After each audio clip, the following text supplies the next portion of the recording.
কোথায় কোথায় কোন কোন ফার্মকে আপনারা অ্যাসাইন করছেন এবং সেই ফার্ম এবং বাড়ির মালিকেরা যৌথভাবে কম্প্রিহেন্সিভ একটা অ্যাসেসমেন্ট করে ফেলতে পারে। এটার আর কিন্তু কোনো অপেক্ষা করার আমাদের কোনো সুযোগ নেই।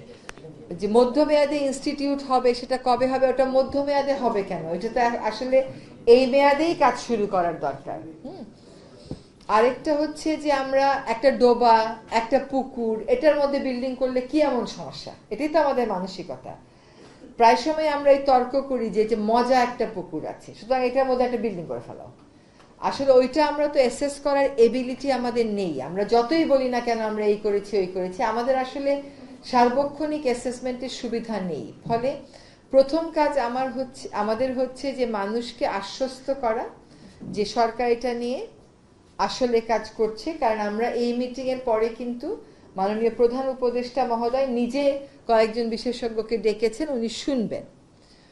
ফলে আমাদের অ্যাসেসমেন্টের কাজটা আসলে বিশেষ নির্দেশের মাধ্যমে শুরু হয়ে যাওয়া উচিত। দ্বিতীয় হচ্ছে সবচাইতে ঝুঁকিপূর্ণ যে এলাকাগুলো আছে, ধরে নেওয়া হয় পুরনো ঢাকা। পুরনো ঢাকার ঝুঁকি কেবল এই জন্য না যে ওটার বিল্ডিংগুলো পুরনো, এই জন্য যে ওখানে খোলা জায়গা নেই, এই জন্য যে ওইখানে প্রায় প্রতিটা বাসাতেই ঝুঁকিপূর্ণ কেমিক্যালের কারখানা আছে।